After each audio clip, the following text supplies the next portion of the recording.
আর এবার নজর রাখবো স্বরূপনগরের দিকে। সেখানে তৃণমূল নেতার বাড়িতে হামলা, ভাঙচুর, তৃণমূল পঞ্চায়েত সদস্যের বাড়িতে ভাঙচুর চালানো হয়। দেখুন একবার ছবিটা।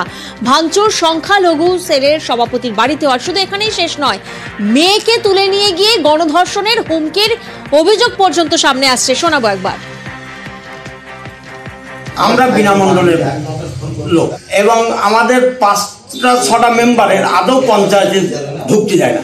ওইরকম রাত্রিতে এসে প্রায় 30-35 জন লোক এসে কথা কাটাকাটি হতে হতে আমার এখানে ভাঙচুর করে, দোকানের মাল সব ভাঙচুর করি বাইরে দেয়। আমার এখানে টাকা ছিল 60,000 টাকা, সেই 60,000 টাকা সেইটা নিয়ে গেছে। মারধর করেছে, লাঠি বাড়ি মেরেছে এখানে নারায়ণ গোস্বামীপন্থী। উনি 10টার সময় 3টি বাইক আসে। ওর কি অন্যায়? ও একটাই মাত্র অন্যায়, বিনামণ্ডলের বাড়ি গেলি বল ওর নদীতে চুপিয়ে ওর মেরে দেবো। মানে একবার বৃষ্টির মতো ওরা ইট ছুটতে থাকে। আমি যদি ভিতরে না থাকতাম আমার গায়ে লেগে, আমি দরজাটা খুলিনি।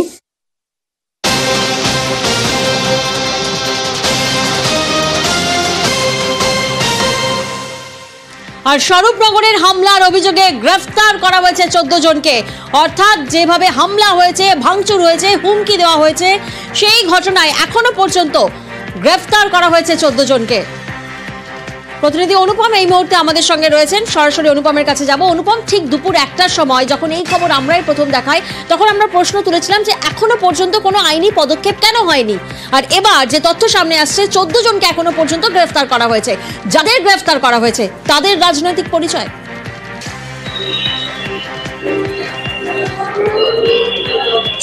দেখো প্রিয়াঙ্কা, এই যে স্বরূপনগরের যে বালতে নিত্যানন্দ কাঠির যে ঘটনা, যে 2জন পঞ্চায়েতের মেম্বার সহ তিনজনের বাড়িতে যে ভাঙচুর চালানো হয়েছে, লুটপাট করা হয়েছে, টাকা ছিনতাই করা হয়েছে, এমনকি খুনের হুমকি পর্যন্ত দেওয়া হয়েছে এবং শ্লীলতাহানির অভিযোগ। এবং এই 3জনের যে পরপর 3জন, এই 3জন কিন্তু আলাদা আলাদা অভিযোগ দায়ের করে স্বরূপনগর থানায় এবং সেই অভিযোগের ভিত্তিতে স্বরূপনগর থানার পুলিশ তদন্তে নামে এবং 14 জনকে গ্রেপ্তার করে। এই 14 জনের ভেতরে কিন্তু অধিকাংশই সবাই কিন্তু প্রায় এখানে কিন্তু স্থানীয় তৃণমূলের কর্মী, কেউ তৃণমূলের নেতা বলেই কিন্তু পরিচিত এবং একদম সক্রিয় তৃণমূলের কর্মী বলেই কিন্তু এরা পরিচিত এলাকায়। এবং এদেরকে আজকে 14 জনকে গ্রেপ্তার করেছে এবং বাকি এখনো বেশ কয়েকজনের খোঁজ কিন্তু স্বরূপনগর থানার পুলিশ তল্লাশি করছে এবং এই 14 জনকে আজকে বসিরহাট মহকুমা আদালতে পাঠিয়েছে এবং বাকি আরো বেশ কয়েকজনকে খোঁজে তল্লাশি করছে স্বরূপনগর থানার পুলিশ। বেশ, এই গ্রেফতারির আগে আমরা কথা বলেছিলাম জেলা সভাধিপতি নারায়ণ গোস্বামীর সঙ্গে। কি বলছেন তিনি শোনাবো। 2জন মেম্বার জেসমিনা মন্ডল ও মিজানুর রহমান মোল্লা এবং কবির হোসেন মন্ডল, এদের বাড়িতে গতকাল রাত্রিরে ভাঙচুর হয়েছে, মারধর হয়েছে, টাকা পয়সা ছিনতাই হয়েছে। এটা বনগাঁ সাংগঠনিক ডিস্ট্রিক্টের সভাপতি বিশ্বজিৎ দাস বক্তব্য রাখবে। আমি এ ব্যাপারে এন্টাইটেল নই। আমরা শুনেছিলাম নারায়ণ গোস্বামী, তিনি বলছেন বক্তব্য রাখবেন বিশ্বজিৎ দাস। কে এই বিশ্বজিৎ দাস? তিনি বনগাঁ তৃণমূলের সাংগঠনিক জেলার সভাপতি এবং এই গ্রেফতারির আগে তিনি কিন্তু তদন্তের সঠিক তদন্ত হোক তার আশ্বাসও তিনি দিয়েছিলেন। বলে দিয়েছি যার জন্য কে তৃণমূল, সিপিএম, বিজেপি, আমি প্রশাসনকে বলে আইন কারোর হাতে তুলে নেওয়ার অধিকার। মাটি পাচারের ডাম্পার আর সেই ডাম্পারের ধাক্কায় মৃত্যু। বাবা মেয়েকে ধাক্কা, মাটি পাচারা দেখছেন। ঘাতক ডাম্পারে আগুন ধরিয়ে দেয় উত্তেজিত জনতা, কারণ এই ডাম্পারের ধাক্কায় মৃত্যু হয় বাবার।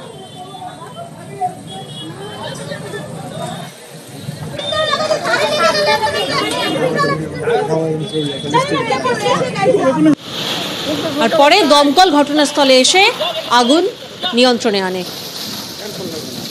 বাবা আর মেয়ে স্কুটি নিয়ে যাচ্ছিল, সেই সময় পিছন থেকে ডাম্পার এসে ওদেরকে নিয়ে যায়।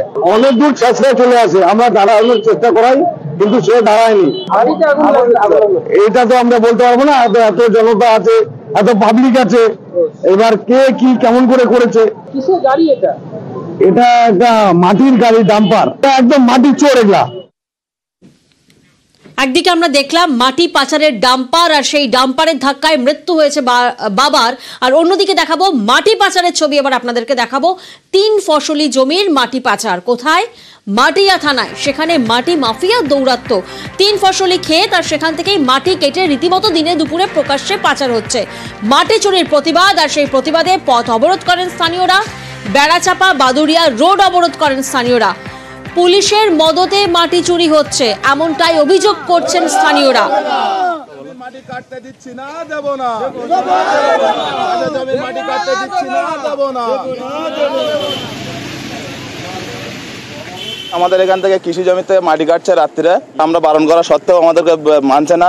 প্রশাসনকে জানালাম, প্রশাসন এসে এখানে এসে একটু হয়ে উঠতে দেখালো, তাও ওরা মানছে না। পুলিশ কোনো অ্যাকশন নিচ্ছে না, ওই কারণে রাস্তা অবরোধ করেছি। আমরা আজ থেকে 15 বছর আগের থেকে বন্ধ করার চেষ্টায় আছি, কিন্তু মাটি যারা মাফিয়াগিরি করে তারা চুরি চাপটা করে কাটে, পয়সা কড়ি দিয়ে, নেতা ফেতার দিয়ে কাটায়। আমরা চাচ্ছি যে প্রশাসন যেন সঠিকভাবে কাজ করে যেন মাটি কাটা টোটাল যেন বন্ধ করে দেয়। কারা কাটছে? পাশের গ্রামে মাটির ব্যবসায়ী, তারাই কাটছে। হ্যাঁ, পুলিশ কেন ব্যবস্থা নেবে না? পুলিশ যেভাবে যে হালাতেই ফোন করেছে, পুলিশ সেই হালাতেই ব্যবস্থা নিয়েছে। না, আমরা তো চাইছি মাটি না কাটুক। তারা যদি গায়ে জোরে কাটে কি বলবো বলুন তো? জানিছি বলতে আমার ওপরে যারা নেতৃত্ব আছে তাদেরকে বললাম ফোন করে, তারাও দেখলাম যে মাটি কাটার বিরুদ্ধে, সবাই মাটি কাটার বিরুদ্ধে, কেউ চাইছে না যে মাটিটা কাটা হোক। ফের চালু শিক্ষক বদলি প্রক্রিয়া। 2.5 বছর পর ফের চালু হতে চলেছে শিক্ষক বদলি প্রক্রিয়া। বদলির প্রক্রিয়া চালুর নির্দেশ এসএসসি ও মধ্য শিক্ষা পর্ষদকে। অর্থাৎ ঠিক 2.5 বছর পর ফের চালু হতে চলেছে শিক্ষক বদলি প্রক্রিয়া। প্রতিনিধি সোমরাজ এই মুহূর্তে আমাদের সঙ্গে রয়েছেন। সোমরাজ, এই নির্দেশে কি বলা হচ্ছে? দেখো, আপাতত মিউচুয়াল ট্রান্সফার চালুর নির্দেশ দেওয়া হয়েছে স্কুল সার্ভিস কমিশন ও মধ্যশিক্ষা পর্ষদকে। রাজ্য স্কুল শিক্ষা দপ্তর দিয়েছে। 2022 সালের সেপ্টেম্বর মাস থেকে এই বদলি প্রক্রিয়া বন্ধ ছিল। সেই বদলি প্রক্রিয়া প্রায় 2.5 বছর বাদেই শুরু করতে চলেছে রাজ্য স্কুল শিক্ষা দপ্তর। উৎসশ্রী পোর্টালের মাধ্যমেই মিউচুয়াল ট্রান্সফার চালুর প্রক্রিয়া শুরু করার নির্দেশ দেওয়া হয়েছে, কিন্তু জেনারেল ট্রান্সফার আপাতত বন্ধ হয়ে থাকছে। জেনারেল ট্রান্সফার আপাতত চালু হবে না, তেমনটাই স্কুল শিক্ষা দপ্তর জানিয়েছে স্কুল সার্ভিস কমিশন ও মধ্যশিক্ষা পর্ষদকে।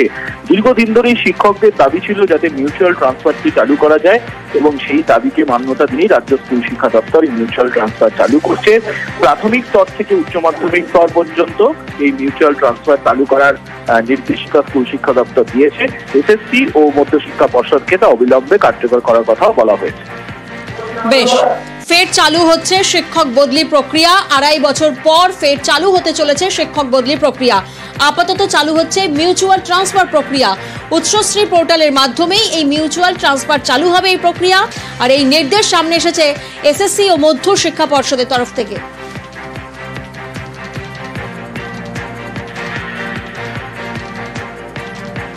পটের মেলা, আর সেখানে প্রায় 30 লক্ষ টাকার ব্যবসা।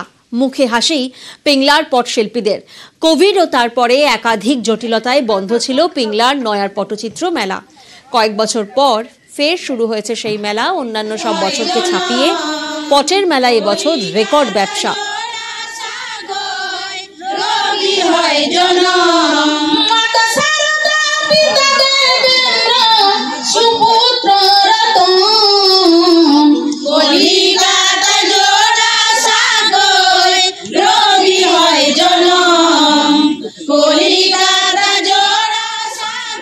আর এবছর এই মেলার জন্য 8 লক্ষ টাকা সাহায্য করেছে রাজ্য সরকার। পটের মেলায় প্রায় 30 লক্ষ টাকার ব্যবসা হয়েছে, তাই তো মুখে চওড়া হাসি পিংলার পটশিল্পীদের।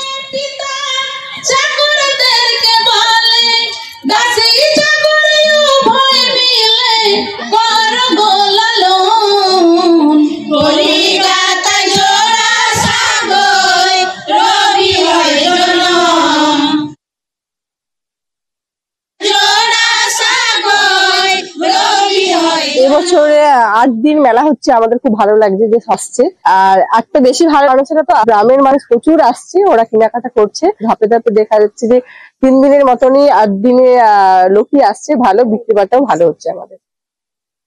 2 তারিখ পর্যন্ত এ পর্যন্ত মানে বিক্রি হয়েছে 26 থেকে 27 লাখ মতো। 24 বা 25 মেলা যা শুরু হয়েছে, এটা কিন্তু অনেকটাই বেটার, মানে কি বলবো, মানে ডবল মানে হয়েছে আমাদের। এবং এবছর আমাদের পটচিত্র সব থেকে যেটা মেন জিনিস, ওগুলো আমাদের বেশি বিক্রি হয়েছে এবছর।